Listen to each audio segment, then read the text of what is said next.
New Thinking Aloud is presented by the California Institute for Human Science, Mind, Body, Spirit University, a leader in fully accredited in-person and online U.S. college degree programs in the topics we cover here. Visit their website at cihs.edu.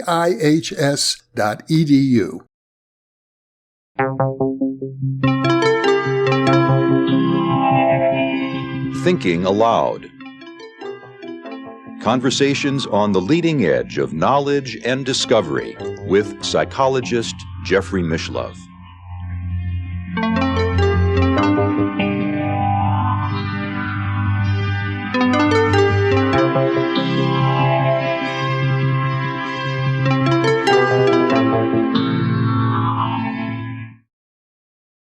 Hello and welcome. I'm Jeffrey Mishlove.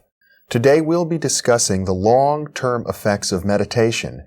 With me is Shinzen Young, who is the director of the Community Meditation Center of Los Angeles. He's also an ordained Buddhist monk and an instructor in Vipassana meditation, as well as a Buddhist scholar. Welcome, Shinzen. Thank you.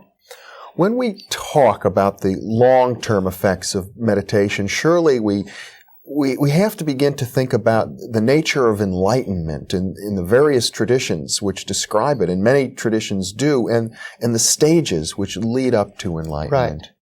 Well, enlightenment is a many-faceted jewel. If you'd imagine it's a single jewel that has many faces to it, you can turn it and look at so many aspects of it. And that is, I think, one of the problems when people read books about long-term spiritual experience and practice. It can be very confusing because given a certain individual will describe it from a certain perspective, but there are so many other perspectives on it. Mm-hmm. So it's something that a person has to keep in mind when you're describing or dealing with the issue of enlightenment. It almost seems as if, to a lay person that the more the literature seems to describe the actual, end goal, the state of enlightenment, the more difficult it is to comprehend. Well, the people that have had those kinds of experiences are just trying their best to communicate it. But it is quite true. Often the more directly they describe their internal state, the more contradictory it seems. Mm-hmm. It does, since it embraces paradoxes, unifies paradoxes, it can be a little confusing to people. Therefore, if one is really interested in this issue, the best thing is to go out and experience it for yourself. Well, one of the terms that has often stuck in my mind, and I think it comes from the Zen tradition with regard to beginners in the meditation practice, is a phrase called the stink of enlightenment. Uh-huh. Yes, well, that deals with that's a pretty advanced topic. Mm-hmm. When you have meditated for a long time, you no longer carry with you the overt qualities of religiosity. Very often, we've gone beyond that. You may know what miso is. I don't know if everybody that will hear this program knows what that is. Miso is made from soybeans. It's a soybean product, and it's very, very smelly. It has a distinctive odor. But in Japan, they say that the highest quality miso does not smell of miso, and the highest quality enlightenment does not smell of enlightenment. Mm-hmm. But that's way down the line. Maybe we should start at the beginning. All right. Where a person is likely to start in their practice. Of course, I'll be speaking primarily from the Buddhist tradition, but there's a certain commonality in meditative traditions all around the world. Well, I know you've studied some of the Christian contemplative practices. Yes, and in fact, nowadays there's an enormous dialoguing and cross-fertilization that goes on between the Christian contemplative tradition and the Buddhist one, simply because we recognize each other's similarities. The thing I particularly like about Buddhism is that it has a step-by-step methodology that's very sort of technique-oriented and gives you something to do, and almost like a computer program, like a flow chart, and that appealed to me very much. Yeah. But by and large, around the world, meditative traditions they're basically dealing with the same material, so you come up with similar type experiences. So although what I say will be specifically out of experience on the Buddhist path, much of it is applicable to Christian, Islamic, Jewish, mystical traditions also. Uh-huh. Well, in these various traditions, what are some of the characteristics then of the beginning stages? Well, typically, if we take with Buddhism, when you start out, the first thing that you're going to be given is a meditation posture. It doesn't necessarily have to be the lotus posture of twisting yourself up into a pretzel, but some type of position where the body can be kept still and also get a very sort of alert sense at the same time. So something that's likely to be upright and seated. Because those are the two characteristics of the meditative state, alertness and quiet and calm. And to have one without the other is not meditation. So they at first teach you a posture that is conducive to those two characteristics. Later on, you don't need the special posture. You can carry that out into day-to-day life. The first thing that's likely, to be encountered is a meditative posture. And this very simple thing of just understanding the effect of posture is probably one of the major contributions that the Buddhists are making towards the Christian contemplative tradition. It's not unusual nowadays to have Christian monks sitting on the lotus position to do their Christian meditation simply because they find that more conducive. It's better than sitting in a chair, for example? It's better than slouching. So you get a position that's upright and relaxed, and you learn how to settle into that. Yeah. So you get your posture. It doesn't have to be the lotus, although I was, in a sense, fortunate. My teachers forced me into the lotus posture. It was very, very difficult, but I'm glad that I learned it now, simply because there comes a time when you want to sit many hours at a stretch. And although it's hard to believe, the lotus is much more comfortable for long sittings than a chair would be once you get used to the lotus. If the posture becomes so important then in the early stages, I would assume that this would also entail a lot of just simple awareness of what your body is doing. Well, this is very true. A lot of people think that meditation means leaving the body somehow. Yes, no, I would not say so. That sort of gets us into what will come 2 steps down the line. First, you learn a posture, you settle into it, and then you're given some sort of focusing exercise. It could be anything. It could be focusing on the breath. It could be focusing on the body sensations. Many, many objects are possible. And what will happen, of course, as soon as you focus on something, is your mind will wander. And you'll bring it back, and it will wander again. And you'll bring it back, and it will wander again. And at this point, of course, people often get discouraged. But if you keep working with it, a time comes when it wanders considerably less. And when the internal dialogue, the constant conversation that we have with ourselves begins to sort of fade into the background a little bit, things get calm and focused. At that time, you will also notice that your breath will tend to spontaneously either slow down, or at least your oxygen hunger becomes noticeably diminished. Well, what's happening now is that you are starting to enter into the first stages of a whole continuum or spectrum of steps of ever deeper calm and ever brighter alertness. Is focusing really necessary? Isn't it true that in the Zen tradition they say just sit? Well, there are several different approaches used in Zen. There are different schools of Zen. Whether you just sit or whether you focus on an object, in the end, everybody that practices meditation goes through the same sequence of states of calm and concentration. There are various ways to develop it. You can do it with a mantra, or you could, well, let's put it this way. We say focus on an object. What we're really saying is rest your attention on that object and let go of everything else. Now, you'd used the term mantra a moment ago. Yes. Can we define that? Mantra is a simple sound that is repeated either out loud or to yourself over and over again, has a calming effect. The basic idea, though, is even though we use the word concentration, what we're really talking about is letting go. You don't so much concentrate on the object as you let go of everything else. And it's sort of related to Newton's, to paraphrase his first law of motion. If there's not some force vector to pull you away from what you're resting on, you will stay there. So just sitting and letting go and the ability to focus on one object turn out to be exactly the same experience. Mm-hmm. The interesting thing, though, is that not only does the mind become more focused in the sitting, but that carries out into your day-to-day life. So you go deeper and deeper and deeper, but your meditation, that state of concentration also gets broader, by which I mean it envelops more and more of your day-to-day activities. Mm-hmm. The other important thing to keep in mind is that it affects not just your mental state and your focusing power, but it very much is an altered state of physiology with a very distinctive constellation of changes in the breath, the brain waves, the electrical conductivity of the skin and whatever. So we're talking about something that's affecting the mind and the body simultaneously. Mm-hmm. And it gets deeper and deeper and deeper and deeper as time goes on. So the beginning stages of meditative practice, I suppose, involve becoming acquainted with this realm of altered states. Well, this is a particular altered state, which involves a habitual development of calm and concentration. Calm and concentration. That's right. Uh-huh. And it's very distinctive, and anybody that has experienced it knows what it's about. And it can get deeper and deeper. And if you look at the world mystical traditions, you'll find that there's always a term to describe, there's usually a generic term to describe the whole continuum of states of focus. And then they will distinguish different benchmarks of different depths.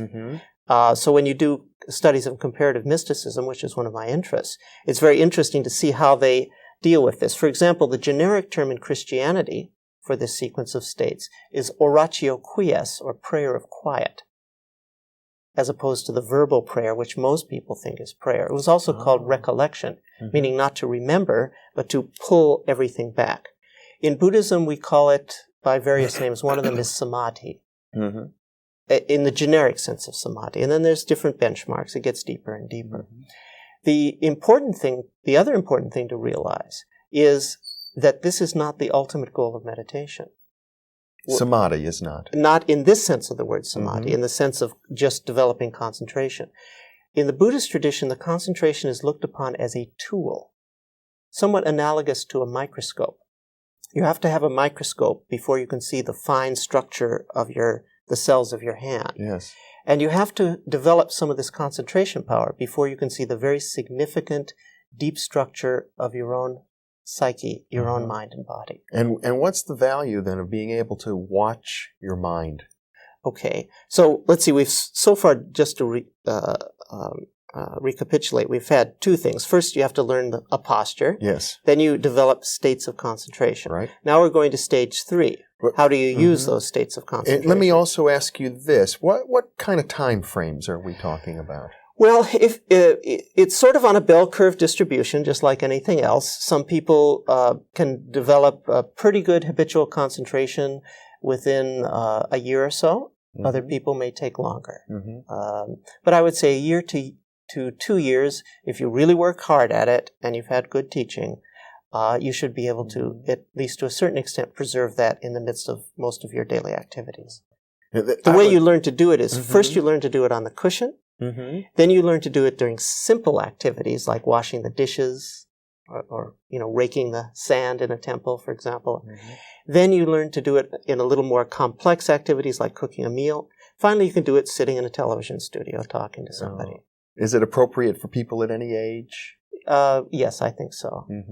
So once you've developed it, what do you do with it? Okay, well, many things, and we don't have time to really go into it. Obviously, I mean, just about any human activity that you can think of, physical, intellectual, emotional, spiritual, is going to be enhanced if you bring more concentration power there. Well, I think the interesting question, if I want to know, should I get into meditation, should I really put the work in that's required, is where will I be with this in 5 years, in 10 years, in 15 or 20 years? What can I expect? Right. I would say that within a couple of years, you'll be in a consistent state of heightened concentration and calm, which is useful in general. Okay.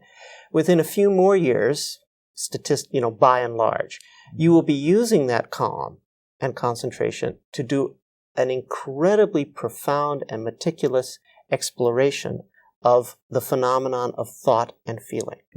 Now, you asked, what is the use of doing that? Well, you probably noticed that we tend to get caught in our thoughts and feelings. They have a certain sticky, gluey quality to them. I mean, they appear to us to be really real. In fact, they appear to be exactly what is real. Well, it's interesting how we use this word real. Real means something to a philosopher. People argue what is real, but in the colloquial sense, real means it has the power to grab me and hold me. I mean, this is real. It means that it's got me. Now, what happened? What the Buddha discovered, and this is the third stage, the stage of insight, is when you start to apply that extraordinary concentration to observing the ordinary events of thought and feeling, you discover that they begin to lose that grabbing, binding, limiting force. And your thoughts and feelings, in other words, your sense of self, starts to become a comfortable home rather than a prison. Is it as if one's habitual sense of reality begins to dissolve a little bit? Well, I wouldn't want to say that because that would scare people away from meditation. I would say rather that one's the sense of grippingness or holdingness, bindingness starts to go. We all know, we can all see it in the macroscopic. This might be a way to look at it. We can all see that something happened yesterday and we're inappropriately holding on to it today. And we wonder, why can't I let go of this? Why does this have such a grip on me? Could be anything, anger or something somebody said.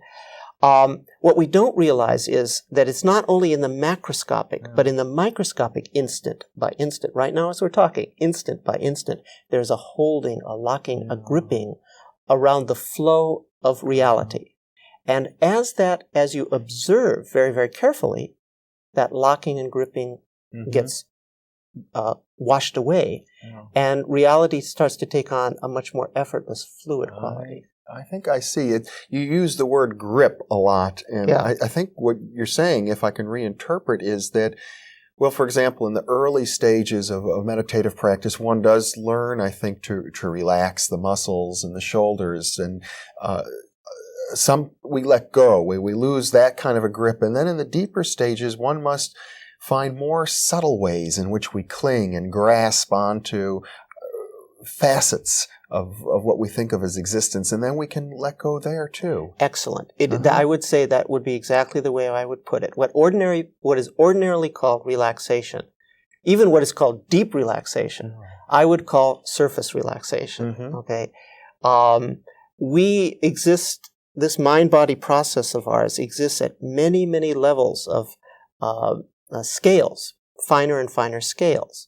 And the more significant forms of relaxation take place at these very fine scales, and only meditation can bring that about. It must require a very, very subtle kind of perception, because the normal everyday reality wouldn't see the fineness of it. Well, that's why we develop those special states of concentration first. That then gives you the ability to perceive and relax at the subtle scale. Now, the interesting thing is that when you observe yourself at the macroscopic scale with the naked eye, so to speak, you get what I would call psychological insights, insights into your individual personality structure. Now, those kinds of insights are very important, and I would never denigrate them. When you observe that same mind-body process in the special state of samadhi or concentration, you begin to get spiritual insights, insights into much more fundamental issues than just why I am the way I am, insights into things that are universal for all living beings. You understand the nature of suffering, how it is that sensation turns into suffering, and therefore how it is that a person can experience uncomfortable sensations without suffering. You understand that we're not talking about this suffering or that suffering. We're talking about generically understanding the whole phenomenon, whether it's suffering from anger, from compulsion, from physical pain.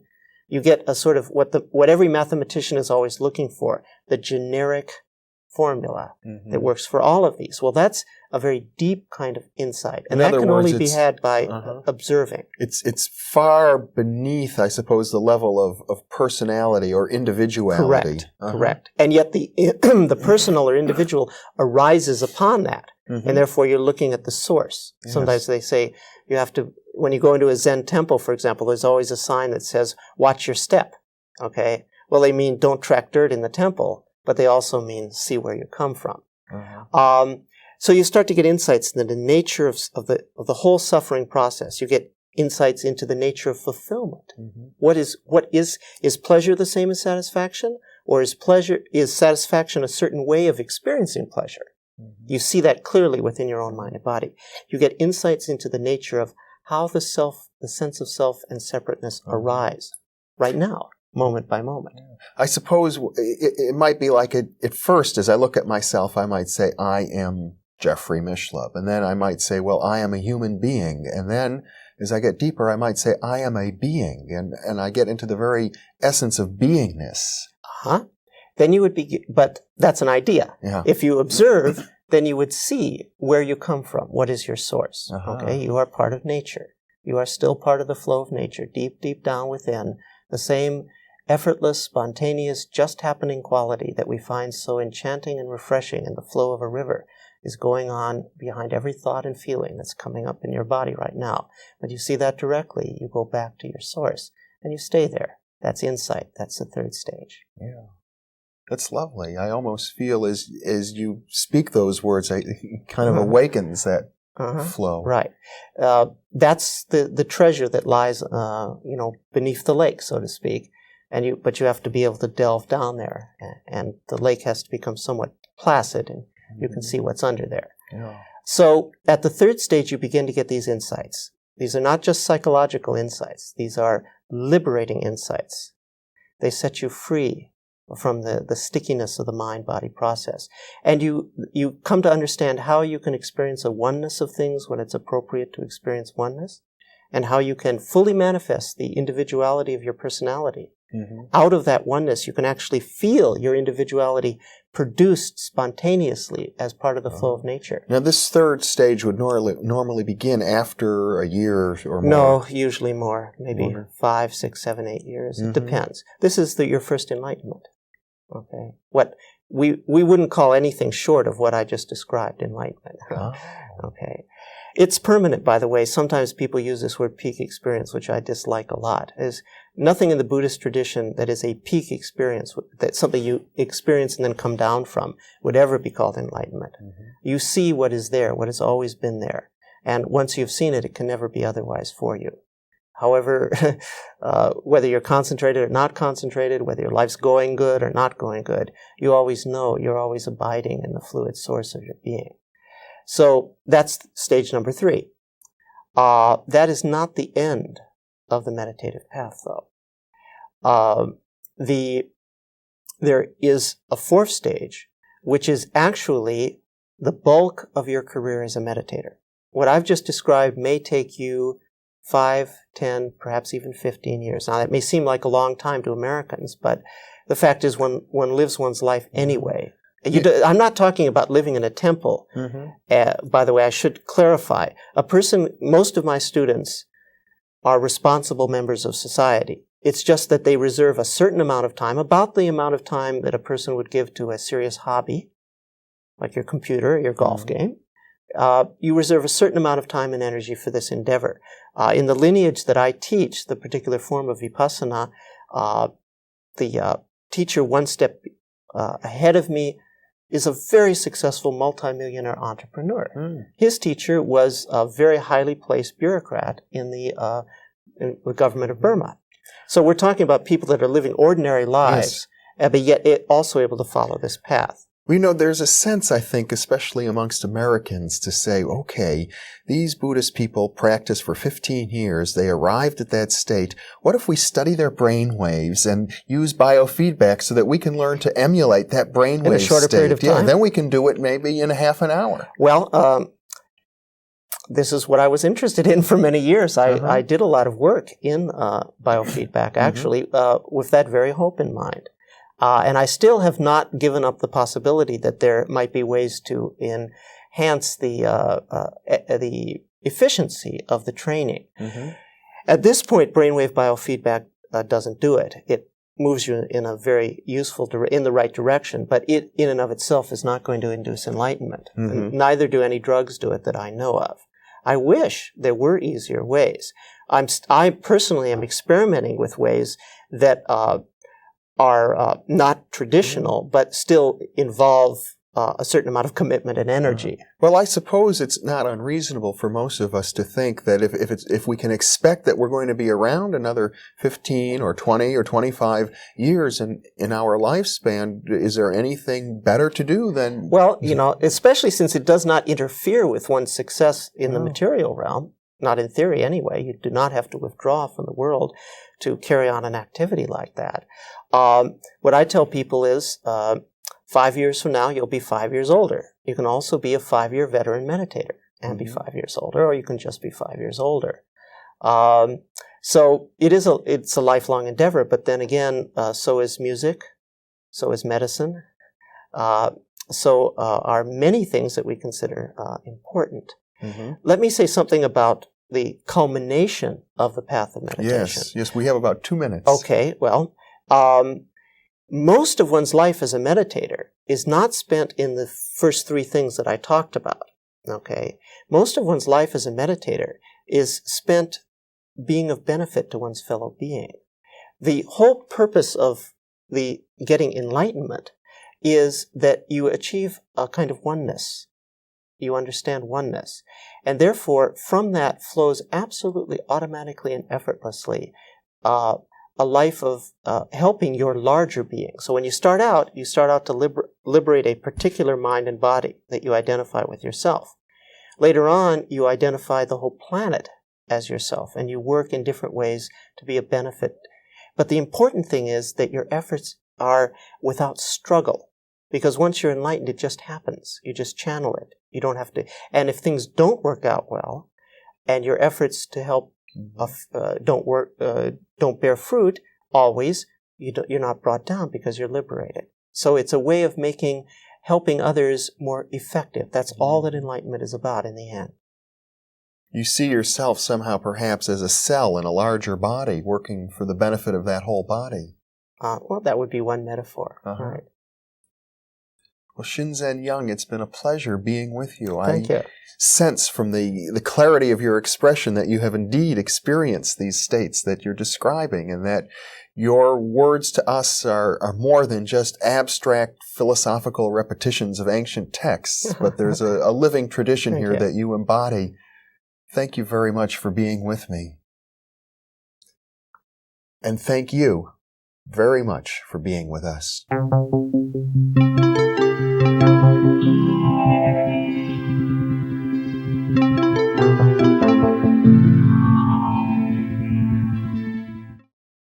Book 3 in the new Thinking Aloud dialogue series is UFOs and UAP, Are We Really Alone? Now available on Amazon. You can now download a free PDF copy of issue 7 of the New Thinking Aloud magazine, or order a beautiful printed copy.